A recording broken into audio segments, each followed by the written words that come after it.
नमस्ते दोस्तों, मैं Ajay Sahni star real reporter news पर अपने पुनः एक बार आप सबका स्वागत करता हूं, अभिनंदन करता हूं। आज मैं आप लोगों को जो दिखाने वाला हूं और जो बताने वाला हूं उसको सुनकर आप लोगों को थोड़ी सी हैरानी होगी, परेशानी भी होगी, बहुत सारे लोगों को असहज लगेगा, लेकिन ये बात बहुत पते की है, बहुत ही ज़रूरी है आप सबके तक पहुँचे ये बात। जानते हैं आज जो लॉकडाउन और कोरोना और तमाम देश में आपदाओं का दुर्दशा का ओर पड़ा हुआ है, ऐसे में मैं यहाँ एक छोर पे खड़ा हूँ। करौता ग्राम सभा है ये, और यहाँ पर मैं बचपन में खेला हूँ। जो पीछे ये जंगल आप लोगों को दिख रहा है, इसे हम लोग वन विभाग कहते थे। ये वन विभाग के द्वारा लगाए गए पेड़ हैं और यहाँ पर हम लोग बचपन में खेला करते थे। बहुत दिनों बाद यहाँ पर आना हुआ है। वैसे मैं इस जगह से बहुत प्यार करता हूँ, बहुत मुझे अच्छा लगता है यहाँ पर आना, लेकिन अब वो समय कहाँ, अब वो बात कहाँ। मैं आप लोगों को बताना चाहूँगा कि ये मेरे मामा का गांव है। मेरे छोटे मामा का परिवार यहाँ पर फ़िलहाल में रहता है, रवि साहनी, जो अभी मुझे वाचिंग कर रहे हैं, मेरे भाई हैं, मामा के बड़े बेटे हैं।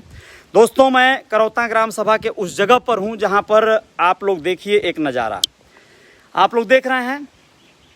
ये जो जगह है, यह आप लोगों को अंत्येष्टि स्थल, यानी आप लोग समझ लीजिए कि ये हमारे जो साथी हैं हरिंद्र चौधरी जी, जो इस समय खड़े हैं यहाँ पर, और ये अंत्येष्टि स्थल है, यानी यह शमशान भूमि है, मरघट स्थल बनाया गया है। यहाँ पर जीवन मरण का वो अंतिम यात्रा का पड़ाव है, जहाँ पर लोग आते हैं और उन्हें उनके शरीर को अंत्येष्टि दी जाती है, उनका शवदाह होता है। आप लोगों को बताना चाहूँगा कि यह हर ग्राम सभा में, यह योगी सरकार की कहें या मोदी सरकार की कहें, एक परियोजना के तहत ये मुहिम चलाया गया है। यहाँ पर इतना ही नहीं, ये देखिए एक और भी स्थल है जो शांति स्थल है। जब लोग यहाँ पे सौदाह करने आएंगे, लाशों को जलाने आएंगे, तो यहाँ पे वो विश्राम कर सकेंगे, बैठ सकेंगे जब शव जल रहा होगा। और यह एक ऐसा चबूतरा है जहाँ पर वेटिंग में अगर कोई शव है तो उसे यहाँ पे लिटाया जा सकता है। पहले यहाँ पे जो भी है उसे रखा जाएगा, उसे जो भी क्रिया जो किया जाता है सौदाह के पहले, वो सारा प्रोसीजर यहाँ किया जाएगा। और उसके बाद ये देखिए एक सरकारी नलका है यहाँ पे, और यहाँ लोगों को पानी पीने की व्यवस्था है और हाथ पैर धोने की व्यवस्था है। इसके साथ साथ लकड़ी घर है यहाँ पर। जी हाँ दोस्तों, इस ग्राम सभा में यह बहुत ही बड़ा कार्य हुआ है, ग्राम प्रधान जी के द्वारा बहुत बड़ा कार्य हुआ है, बहुत बढ़िया है, यह मजबूत भी हुआ है। इसके साथ साथ आप लोग देखिए शौचालय है, शौचालय दो है, स्नान घर है और ये ऑफिस है। अब मैं आप लोगों को ये कहना चाहता हूँ कि योगी सरकार ने, मोदी सरकार ने जो देश में, या यूँ कहें कि उत्तर प्रदेश में ये योजना चलाई, हर गांव में उन्होंने कहा कि जब आपका हर गांव में लोगों को जलाने का, उनका अंतिम संस्कार करने का कोई स्थल होना चाहिए। हर गांव में, ग्राम सभा में एक अंत्येष्टि स्थल होना चाहिए। गजब की बात है।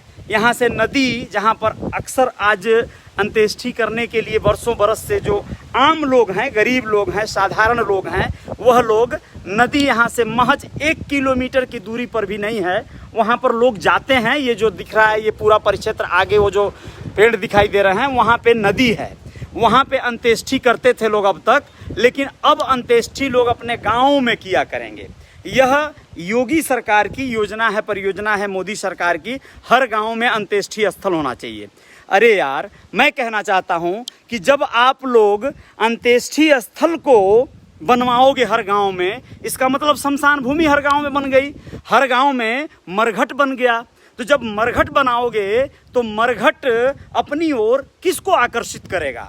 मरघट पे कौन आएगा? लाशें ही तो आएंगी, लाशें आ रही हैं। मरघट को इतना सुंदर बनाया जाने लगा है, विगत कुछ दिनों से देखा जा रहा है कि मुक्ति पथ, मुक्ति धाम, मोक्ष धाम, इस तरह का नाम दे देकर स्वच्छता के नाम पर ऐसा अभियान चला कि मरघट को बड़ा शानदार बनाया जाने लगा।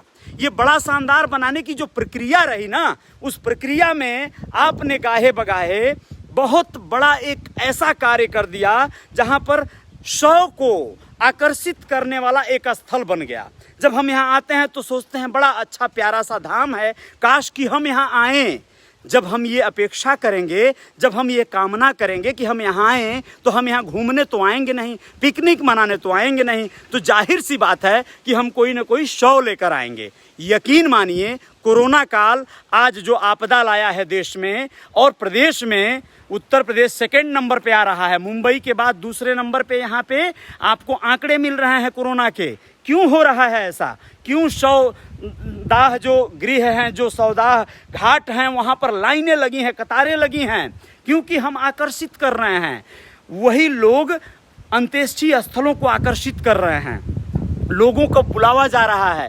जबकि एक बात बताना चाहूँगा दोस्तों कि यहाँ पर जब से ये स्थल बना है, मैं आप लोगों को बताना चाहूँगा कि यहाँ पर एक भी शवदाह नहीं हुआ है।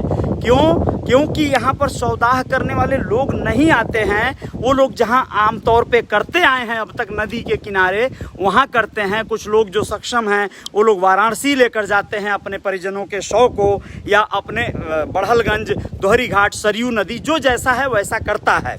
लेकिन यहाँ पर अभी भी कोई शवदाह नहीं हुआ है। अब ये बताइए कि इसका उपयोग कुछ ही दिनों बाद यह ख़राब हो जाएगा, कुछ ही दिनों बाद यह जर्जर हो जाएगा, यह टूट के दीवारें बिखरने लगेंगी और ये ज़मींदोज हो जाएगा। आने वाले कुछ ही बाढ़ों को झेल नहीं पाएगा और ये कुछ वर्षों में देखिएगा, मैं फिर आऊँगा, दिखाऊँगा आप लोगों को, यह अपने कहीं ना कहीं इतना बड़ा फंड लगाकर ये बेकार मिट्टी में मिल जाएगा। यही फंड अगर यहाँ के अस्पताल में, मैं कहना चाहता हूँ जो अभी वर्तमान जो हाल ही में 5 प्रदेशों में जो विधानसभा के चुनाव बीते हैं दोस्तों, आप लोगों को भली भांति पता होगा कि परिणाम क्या आया है। भारतीय जनता पार्टी को मैं श्रद्धांजलि अर्पित करना चाहता हूं, जो अब शेष रह गई है, एक प्रदेश में सिमट गई और 4 प्रदेश में हार गई।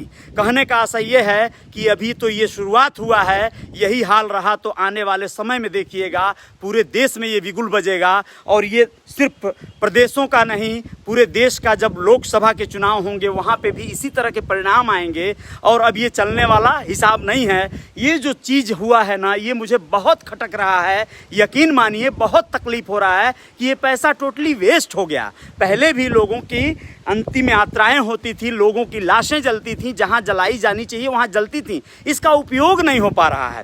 हॉस्पिटल बनना चाहिए था, हर गांव में अस्पताल बनना चाहिए। अस्पताल बनते तो आज शायद जो अस्पतालों में ऑक्सीजन नहीं मिल रहा है, बेड नहीं मिल रहा है, लोग तड़प रहे हैं, मर रहे हैं, उन लोगों को गाँव में अपने शायद इलाज मिल जाता।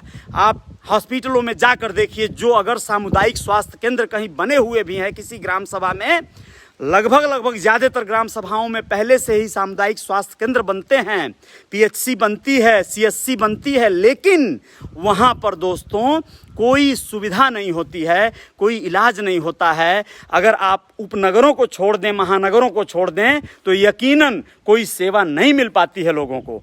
गांव-गांव में हॉस्पिटल बनना चाहिए। दिल्ली में अरविंद केजरीवाल जिस तरह से मोहल्ला क्लिनिक चलवा रहे हैं, उसी तरह से हर गांव में क्लिनिक होना चाहिए। ऐसा क्लिनिक जो पूरी एकदम साजो सज्जा से लैस हो, ऑक्सीजन से लैस हो। वहाँ पर जो है, जो ऐसी परेशानियां हैं, जो बुखार, ज्वर, सरदर्द, इस तरह के जो प्राथमिक उपचार का विशेष केंद्र होना चाहिए।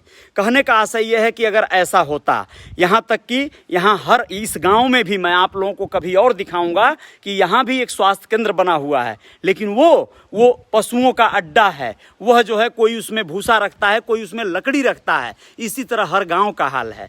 लोगों ने सरकारों का फंड जो है इस्तेमाल करने के लिए कहिए, या सरकारों ने अपने फंड को खपाने के लिए, जनता की गाढ़ी कमाई के इस टैक्स के इस फंड को खपाने के लिए, अपने जेब में आधा उड़ेल लेने के लिए इस तरह की योजनाओं पर कार्य करवाती हैं सरकारें, और अपने कमाती हैं और अपने कलिंग्स को कमवाती हैं, ठेकेदारों के जेब भरती हैं। यही कार्य होता है बस, और कुछ भी नहीं होता है। ऐसे प्रकल्पों को बनाकर बताइए आज आखिर क्या हासिल हो रहा है। हर गांव में इस तरह के जो स्थल बनाए गए हैं, अंत्येष्टि स्थल, शमशान घाट, शमशान भूमि, उन सब का यही हाल है। और यह बनाने के पीछे का लॉजिक देखिए कितना भयंकर था।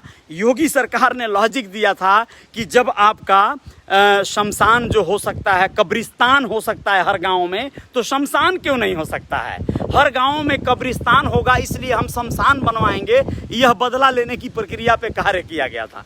मैं इससे सहमत नहीं हूँ। मेरा मानना है कि अगर योगी सरकार या मोदी सरकार अगर कुछ करना चाहती है गाँवों के लिए, चूँकि हिंदुस्तान गाँवों का देश रहा है, गाँव में यहाँ की बड़ी आबादी बसती है, तो फिर उसे करना चाहिए क्या कि हर गांव में एक शानदार विद्यालय बनवाना चाहिए, हर गांव में शानदार अस्पताल बनवाना चाहिए, जन सुविधाओं के लिए वहाँ पर हर जगह स्नानागृह और शौचालय बनवाना चाहिए। इससे क्या होगा? इससे वही होगा जो लोगों को जब सुविधाएं मिलेंगी, अस्पताल की सेवाएं मिलेंगी, विद्यालय मिलेंगे, हॉस्पिटलिटी, मतलब जो कुछ भी जन सुविधाएं हैं वो अगर मुफ्त में मिल जाएंगी तो सोचिए कि लोगों को कितना बड़ा राहत मिलेगा।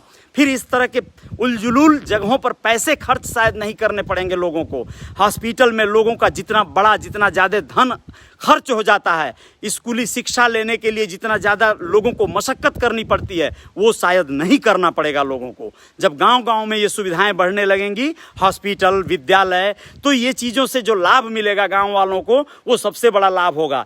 किसी का पोस्ट पढ़ा था, कभी मैंने उसमें पढ़ा था कि हमने आज तक हॉस्पिटल मांगे ही नहीं, हमें ऑक्सीजन कहाँ से मिलेगा? हमने आज तक सुविधाएं मांगी ही नहीं, हमने तो मंदिर और मस्जिद मांगा, हमने तो दंगे और फसाद मांगे। एकदम सही है। हम लोगों ने सिर्फ राजनीति करने वालों के चंगुल में आकर उनके मुद्दों को हम लोग फॉलो करते रहे, सपोर्ट करते रहे, अपने मुद्दे बनाए ही नहीं पब्लिक ने कभी। और जो मुद्दे बनाने वाला आता है उसे पागल या पप्पू घोषित कर दिया जाता है।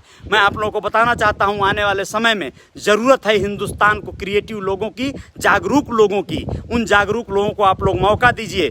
आज यहाँ पंचायत चुनाव के परिणाम आए हैं और पंचायत चुनाव का काउंटिंग चूँकि कल ही से चल रहा था, 2 मई से, और आज सुबह होते होते बहुत सारे परिणाम आ चुके थे। जो लोग भी विजय होकर यहाँ पर पंचायत चुनावों में जिला पंचायत सदस्य, क्षेत्र पंचायत सदस्य या ग्राम प्रधान या सदस्य के रूप में स्थापित हुए हैं, उन सभी को मैं शुभकामनाएं देता हूं। बाकी जो हार चुके हैं उनको सद्भावनाएं देता हूं। वो पुनः प्रयास करें, मेहनत करें और लोगों से किसी से भी निराश न हो, अपने कार्य को मेहनत से करें, समाज सेवा करें, तभी आप लोगों की जय जयकार होगी। और इस तरह के प्रकल्प को जो बनकर बाद में बिगड़ जाता है और मिट्टी में मिल जाने जैसा प्रकल्प है जिसका कोई उपयोग नहीं है, ऐसे प्रकल्प को आप लोग न बनाएं। मोदी सरकार से मैं यही आग्रह करूंगा, आप लोग कुछ क्रिएटिव करिए, बच्चों को पढ़ाने का, कुछ उन्हें शिक्षा देने का, उन्हें आधुनिक ज्ञान देने का, डिजिटल शिक्षा देने का प्रकल्प पे काम करिए। आप लोग फीस में और हॉस्पिटल में बहुत पैसे जा रहे हैं लोगों के, इस पर विचार करना होगा। जय जयकार जारी रहेगी। आप लोग हो सके तो मेरे पेज को लाइक कर दीजिएगा, फॉलो कर लीजिएगा और शेयर कर देंगे वीडियो को, तो और लोगों तक जानकारियाँ पहुँचेंगी। पुनः बहुत जल्द हाजिर होऊंगा कुछ नई बातों के साथ। जय हिंद, जय भारत।